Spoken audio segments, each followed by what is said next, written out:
Welcome to our subject course Dynamics. So our lesson for today is about the introduction to dynamics. From the previous course nyo sa ating engineering mechanics statics, so in-expect natin na meron tayong solid foundation sa statics. So if not, kailangan nyo pong i-review yung ating statics. So bago tayo magsimula, let's have first the learning objectives. So ang learning objective natin sa subject na to ay dalawa. So we have to define the position, velocity, and acceleration ng particle, and also identify and apply formulae in determining the changes in motion of particles. So in this course, we will continue on how the rigid body react to forces acting on them. Rigid bodies, which is the non-deformable rigid body. So in statics, we focus on the bodies that are in equilibrium, and we also use the governing law, which is the Newton's first law, the summation force is equals to 0. So wherein the resultant force is equal to 0 in statics from our previous subject course. So the bodies are either at rest or moving at a constant speed in same direction. Now in dynamics course, you will probably guess that the study is already in motion. So meron tayong dalawang parts under the subject dynamics. So the first part is kinematics. It only concerns with the geometric aspect of motion, the distance, velocity, acceleration, and time. So without reference to the cause of motion, since this pertains particularly to the particles. So let's have the motion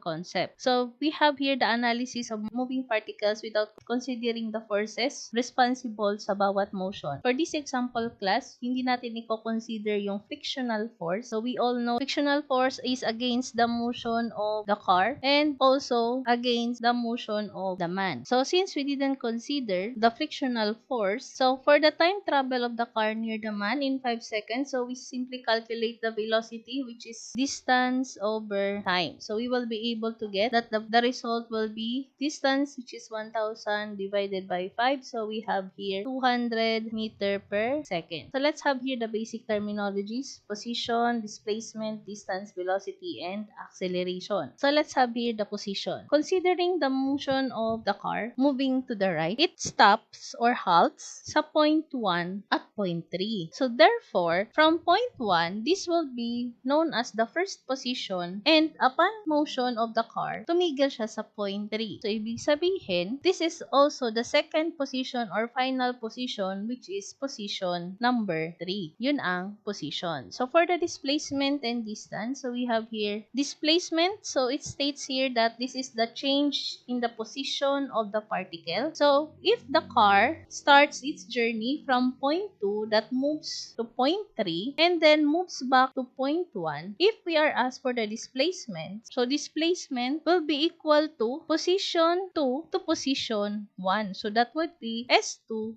minus S1. And if we are asked for the total distance traveled, so it means class that we will sum up the total distance traveled of the car, which is S3 minus S2 plus S3 minus S1. So from position 3, so ito yung unang distance. So this is D sub 1 and then D sub. So, yun yung ating difference between displacement and distance. So, we have here velocity. So, we all know that the velocity is how fast the car move or the particle can move, and acceleration is the change in velocity with respect to time. For example, the given distance, so we just simply distance over time to calculate for velocity, and acceleration will be velocity over time. Or we have distance, sometimes this is ds over dt, sometimes this is dx over dt, sometimes this is dy over dt, depending on the motion, and sometimes this is known as dv sub x over dt, and dv sub y over dt, and dv sub z over dt, or simply dv over dt. So, ma-encounter natin yan when we move on to the discussion for rectangular components or rectangular coordinate system. So we also have other terminologies. We have here the average velocity. So average velocity class of the particle, this is the particle over time interval delta t, is defined as the quotient of the displacement delta x and the time interval delta t. So ibig sabihin, average velocity is simply distance 2 minus distance 1 over time 2 minus time 1. Or meron ding average velocity which is the initial velocity x sub I plus the final velocity over 2. Pwede rin ganun ang average velocity. Ano ba ang instantaneous velocity? So, instantaneous velocity class of the particle, so at the instant time lang siya. So, hindi siya about sa dalawang interval ng time. So, this is obtained from the average velocity by choosing the shorter and shortest interval of time, delta t, and that displacement, delta x. We also have average acceleration and instantaneous acceleration. So, similarly to the velocity, so we have here delta b over delta t. Tapos dito naman, instantaneous kasi nga masyadong maliit ang ating interval, that instant time. So, ibig sabihin, meron tayong instantaneous acceleration. So, let's now discuss kinematics. Ano ba ang kinematics? So, this is concerned with the geometric aspect of motion, position, velocity, acceleration, and time. So, minsan pwede itong x, pwedeng y, pero generally, we use s. So, dito sa part na to class, ang kinematics class hindi nag-involve nung force. So, ibig sabihin, this is about the geometric aspect. So, about pa lang siya sa motion ng object. Ang velocity ay yung time derivative ng displacement, and the acceleration naman ay yung time derivative ng velocity. So, ibig sabihin, kailangan natin i-take note na ang displacement, velocity at acceleration ay lahat vectors. Ano ba sinasabing vector? Pag sinabi kasing vectors class, meron na tayong involved na direction. Okay? Kaya siya vector. Hindi na lang siya involved sa tinatawag na scalar quantity. Kasi pag sinabing scalar quantity, pag sinabi mo yung speed ay kunwari 2 meter per second, automatic that is scalar quantity. Pero pag sinabi mong 2 meter per second na kung saan ang direction ay to the right, this is now vector quantity. Na kung saan hindi siya minsan to the right. Pwede siyang inclined upward at certain angle theta. So kaya siya tinawag na vector quantity. And take note, itong example natin na to ay nasa 2 dimension. Meron din tayong 3 dimension. And meron din tayong example class na hindi rectilinear ang motion, kundi curvilinear motion. Mas kilala nyo to from physics as projectile motion. So, na kung saan we could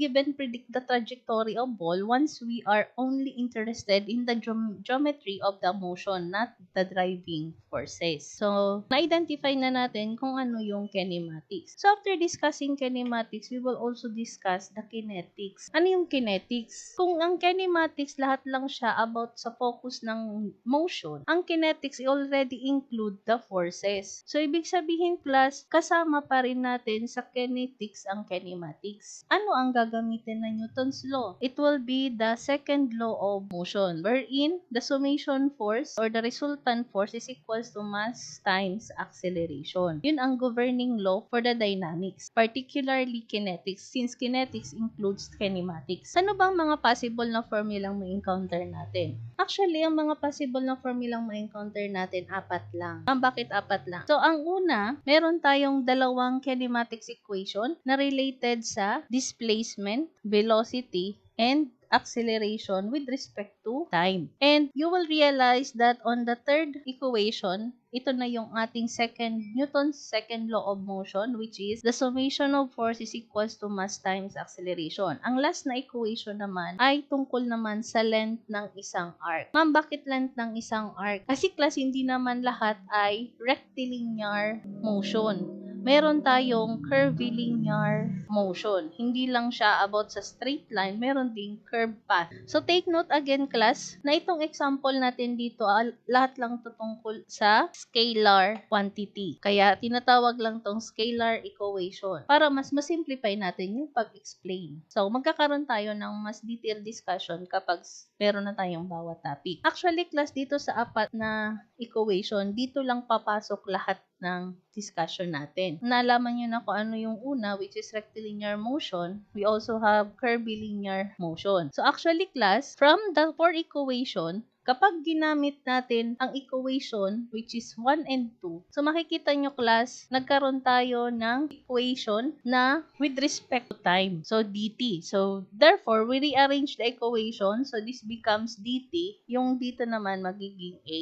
Likewise, this becomes b. This becomes dt. And we equate the two equations. We will have ds over b is equals to db over a. And if we get the cross product of the two equation, it becomes ads is equals to bdb. Ito na yung pangatlong equation na ginagamit sa rectilinear motion at curvilinear motion kapag ito ay continuous. Kasi 'di ba meron tayong tinatawag na constant acceleration na halos laging yung ginagamit sa physics. Kapag pinagsama pala natin ang dalawa, so ibig sabihin, pwede pala natin mabuo ang FDS is equals to MADS equals to MBDB. Ma'am, paano nangyari yon? Force is equals to mass times acceleration. And we all know that acceleration is equals to dB over dt. And we know that force is equals to mass times dB. Alam natin na ang dt, kung ika-cancel out natin ang dt is simply equal to ds over V. So, ibig sabihin, pag ni-rearrange natin yung equation, ma'am, saan galing yung ds over B? Dito, class. ds over B is also equals to dt. Kasi ginamit na natin to for the acceleration. So, therefore, kapag ni-rearrange natin sa cross product, mass, so dV times B over ds, so we can simply get cross product sa force. So, we have force ds is equals to MB dV. So, ibig sabihin, ang FDS pala ay equal sa MdV. Eh, di ba yung VdV galing din dito. So, ibig sabihin, pwede pala nating i-multiply yung ADS ng mass, makukuha din natin ang force times distance. Kasi class, pag kinuha natin yung integral ng force times distance, di ba yun na yung force times distance is equals to total work. So, therefore, makukuha natin yung work and energy principle. By applying the integral of force ds from position 1 to position 2 is equals to m. Since we are not having any deformable bodies, we have rigid body, m is constant. Integral of bdb. Ano ang integral ng bdb? Hindi ba't yan ay b squared over 2 from limits b sub 1, b sub 2 and multiplied by mass which is constant. Kaya meron tayong mass velocity squared over 2 minus subscript 2 minus mb sub 1 squared over 2. So, yun na yung ating equation. And you will realize, class, this is simply work is equals to kinetic energy minus kinetic energy. Kaya nga siya principle of work and energy. And the next one, pwede rin natin i-combine yung 2 and 3 lang. Ma'am, paano pag kinombine yung 2 and 3? So, that would be force is equals to mass times acceleration. Ano yung acceleration? dv over dt. Kapag cross product natin, force times time. Ano nga ang force times time? That is known as impulse. And we also have mdv. Since may derivative, para ma-cancel out, we will apply the integration. And you will realize we now have the principle of linear impulse and momentum. Ito yung ating impulse. Ito yung momentum 2 minus momentum 1. Na kung saan, ang ginagamit kapag linear ay L sub 2 minus L sub 1. Kaya nga siya linear impulse and momentum. So, ibig sabihin, class, ang kailangan nyo lang palang tandaan ay ang ating pinaka-main na 4 na equation. Kasi lahat ng equation na gagamitin or ginamit natin, manggagaling lang dito. But please take note, class, this is only about rectilinear motion and also principle of work and energy. And we also have the principle of impulse or linear impulse and momentum. Meron din kasi tayo, class, na tinatawag na formula na mag-i-involve ang angular motion. We have the angular velocity and the angular acceleration. Ma'am, paano yun? From the original, class, instead of using the linear representation, velocity, angular velocity, distance, angular distance, time. Ang acceleration, angular acceleration, angular velocity, time. So, mas ma-explain natin yan sa pag-discuss ng curvilinear motion. And, if you recall, sabi sa atin, kapag pinag-equate yung dt, we will get d theta over omega. And we can also get a sub t over alpha. So, kapag makakancel out yung dt, we can cross product. So, ibig sabihin, alpha d theta is equals to omega a sub t, or yung tinatawag na d omega, rate of change ng omega. So, ibig sabihin, ang alpha d theta is equals to omega d omega. Kung nalilito kayo sa part na to, tandaan nyo lang yung ADS equals to VDB. So, papalitan lang ng alpha d theta omega d omega. And we also have here the m sub g. So, m sub g, this is known as the moment that causes angular acceleration. So, this is known as moment or the gravitational moment of inertia times alpha. Take note, ang I sub g dito, hindi siya tumutukoy doon sa area moment. Tumutukoy ito sa mass moment of inertia. Kasi dynamics, hindi tayo statics. And we also have here u sub m. U sub m pertains to the work of moment, which is equals to moment multiplied by d theta from theta 1 to theta 2. So, the last equation, this is part of the angular impulse and momentum. And marami pa tayong ibang may encounter. So, mas further discuss natin kapag nagpatuloy na tayo ng iba't ibang topic. So, we have here determination of the motion of the particle. Meron tayong tatlong klase. We have acceleration, can be a function of time, or can be a function of distance, or function of velocity. So, acceleration is a given function of time. So, for solving dv, substituting function of time for a, so we write dv is equals to a dt. So, since this is function of time, and by applying integration, we have dv is equals to function of time dt, and we will be able to get the rate of change is equals to function of time dt. So, yun na yung ating initial condition. And based from this specified initial condition na meron na tayo na-calculate, since this is easier to integrate compared to this one, since we don't know what will be the given function of time. So, therefore, we will be able to yield that the velocity or rate of change of velocity is equals to the integral of function of time dt. And kung isosolve naman natin yung dx, v dt, so yun ang ating magiging representation. Next is the acceleration is a given function of distance x. So, rearranging na substituting function of x for a. So, we write that v dt is equals to a dx. So, since acceleration is function of distance, so we will have this equation. And since each member contains only one variable, we can integrate directly. So, we know that the derivative of this is b squared over 2. So, kaya meron tayong b minus b sub 0. And also the integral from position 0 to position x. So, may mga libro na instead of 0 ay ang ginagamit at final ang nakalagay. So, nakadepende kasi siya class. Basta pareho lang siyang tumutukoy as initial and final position. And it yields now for the velocity in terms of distance. So, we can now solve for dt. Kasi nga, class, if you recall, kung kanina, ang na-yield natin ay velocity in terms of time, so ibig sabihin, yung sinolve natin ay dx. Ngayon naman, since yung velocity ay in terms of x, so ang isosolve natin ay dt. So, ibig sabihin, kung in terms naman sa velocity, we substitute function of velocity to obtain the relation. So, function velocity, alam natin, ito yung acceleration, dv over dt, or pwede siyang from ads or adx equals to bdv. This becomes function of b. So, pagsasamahin lang yung dalawang may parehong variable, function of, kaya ito yung naging equation. So, integration of the first equation will yield to the relation ng velocity and time. And then, the integration ng second, ito